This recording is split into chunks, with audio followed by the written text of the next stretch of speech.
Hello, my name is Cole Bryant. I'm a master's student in computer science at UChicago. Welcome to my practicum final presentation. My project is self-supervision based data discovery, and my advisor is Professor Fernandez. So my practicum is concerned with the problem of data discovery.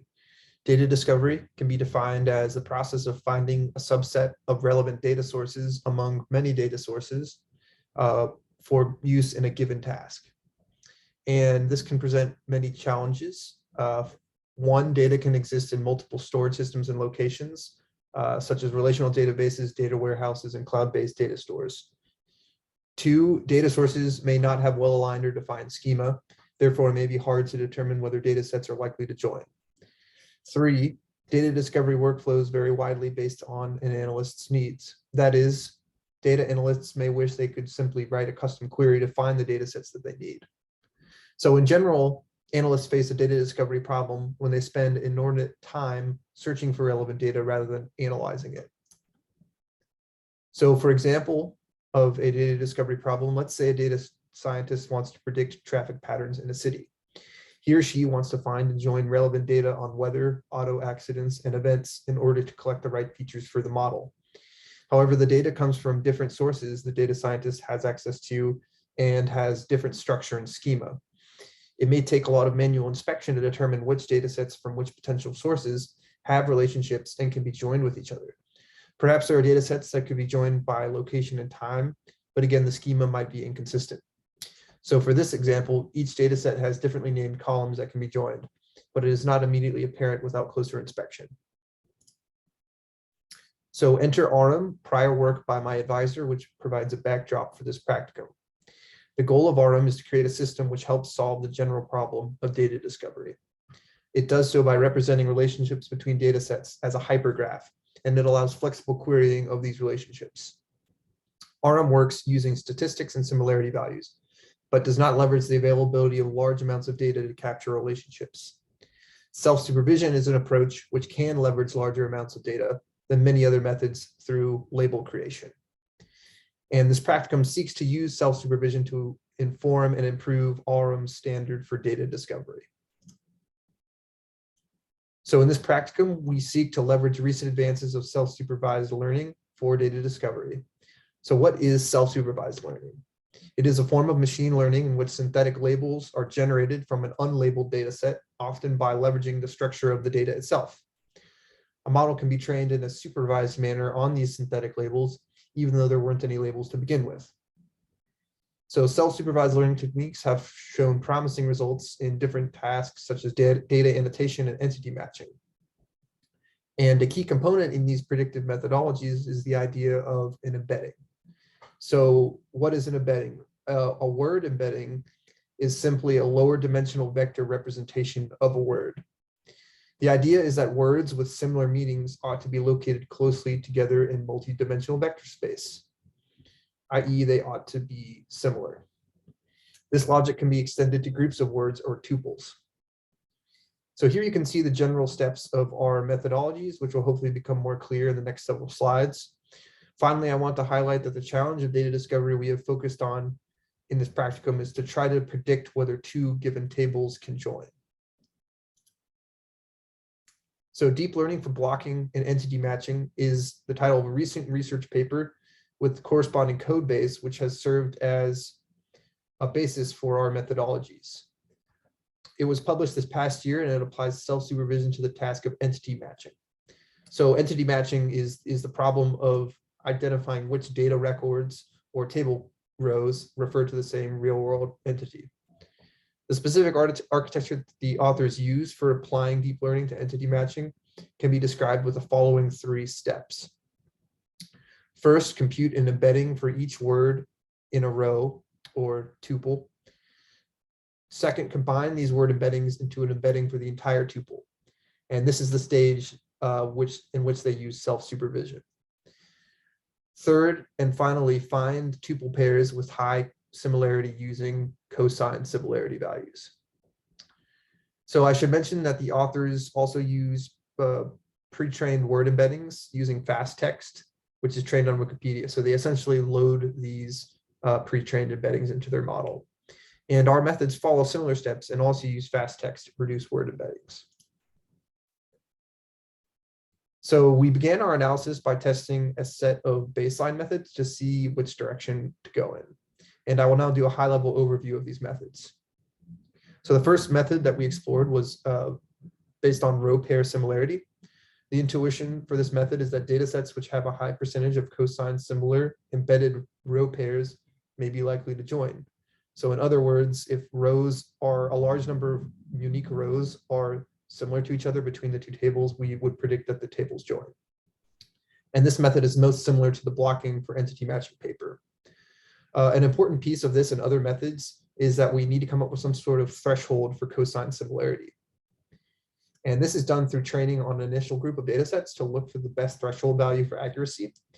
And then a validation set is predicted based on this threshold we tuned for.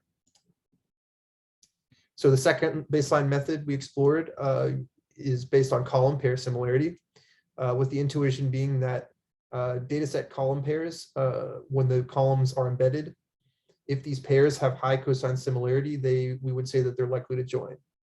And so this baseline method that we explored, this in particular does not use any active self-supervision, but instead relies simply on the pre-trained word embeddings to produce the column vectors. I will later describe a version of this method I explored in which we do use self-supervision. So this method is also more granular in that it seeks to tell if specific column pairs join between two data sets, rather than just the data set saying that the two data sets themselves join. So we run cosine similarity score on each data set column pair and threshold to make a prediction on which pairs join. So if the similarity is high enough, we predict that the columns do join. So the final baseline method we explored is based on data set pair similarity, with the intuition being that when we represent data sets themselves as embedded vectors, if they have high cosine similarity, we would say that they are likely to join. So yeah, essentially, yeah, if the data sets are shown to be similar, we would predict that they are likely that they join. So this method is simpler to understand, and it does not require pairwise comparisons between rows or columns when looking at similarities. In addition, this method does use self-supervision to produce the row embeddings, which are then aggregated to produce the dataset embeddings. So this is a sample of experiments we performed using the same dataset pairs on each of the three baseline methods. The values in green are correct predictions, while the values in red are incorrect. So overall, we found method 1 to be fairly inconsistent. As you can see, it's getting different dataset pairs wrong in comparison to the other two methods. And there's also difficulty in coming up with a good value for what percentage of rows being similar we would consider a join. So it's another threshold value to tune for, which adds more complexity. Method 2 is promising, but can result in false positives, as you can see. But I did explore this method further, which I will talk about in further slides to see if it could be refined. Method 3 is also promising, but of course, only looks at the dataset level, not the column level. And a commonality, again, with all these experiments is that we need to tune for some threshold value. So our takeaway from the baseline methods was that we should consider options which take into account the column dimension. So essentially the second and third baseline methods, which do take into account the column dimension. And this makes sense since joins are performed on columns. So I chose to dive deep into testing a column pair similarity method using an autoencoder model for self-supervision. So this is essentially a more sophisticated version of the second baseline method I discussed. So what is an autoencoder? An autoencoder is a type of deep learning architecture, a deep learning model in which the dimensionality of layers is compressed at a bottleneck in the middle, and the actual value of the input that's passed into the model serves as a label at the end of the network and also dictates the loss function. So really the idea is that the network will learn to embed the input as a lower dimensional vector in the bottleneck of the network. And we can extract the vector to use as a representation of the input. So in short, what we do is we take columns from each data set, we train an autoencoder network on these columns and extract their hidden representations. And then we run pairwise cosine similarity on these column vectors. So we performed a larger number of experiments using this model. leveraging output from ARM as our benchmark for truth to evaluate. So we look at precision and recall statistics to see how accurate these experiments are. And here you can see a sample of experiment results.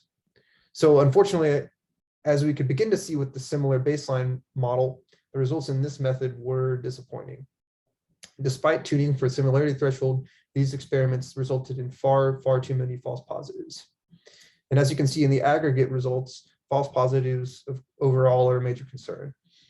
The model thinks that many potential column pairs can join when they cannot, according to the benchmark.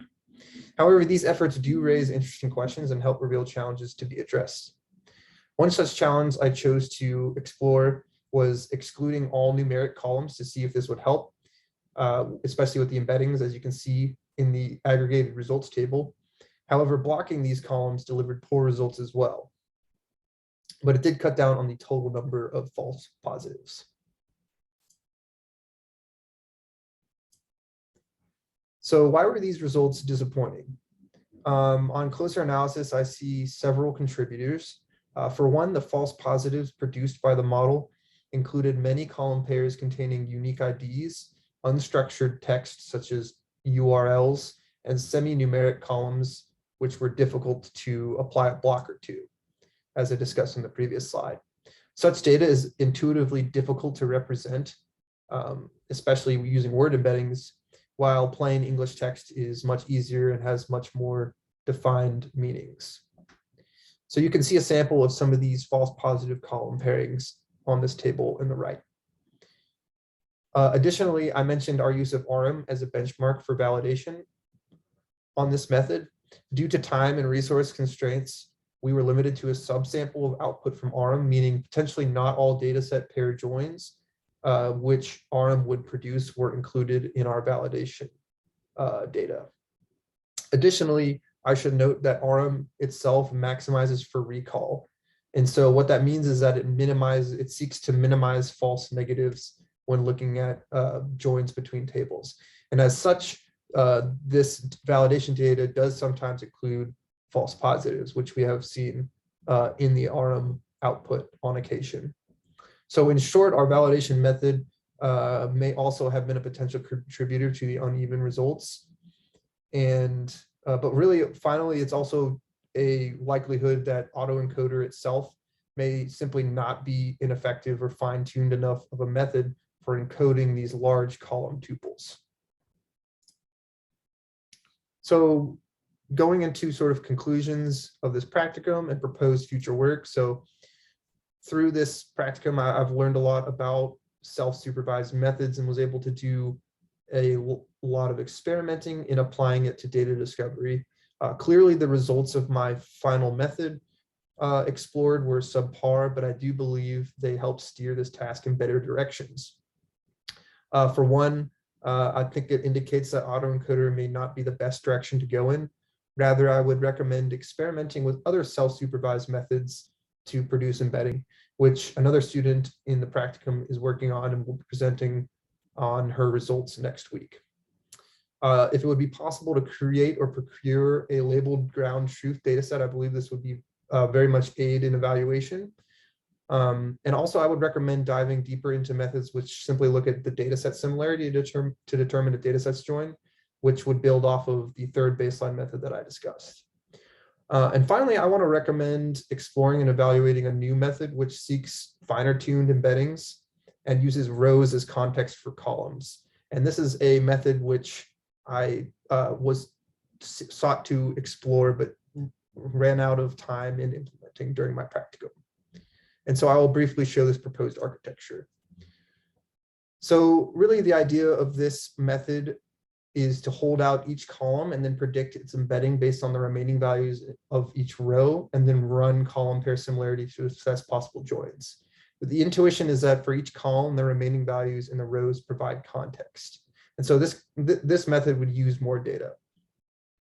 And we can use two autoencoders or two other self-supervised models for this task, which would require more model training and more sophisticated code to implement. But in short, this may be a more refined architecture which could be explored in future research. So that does it for my presentation. Thank you for listening. If you have any questions, you can reach me at my email.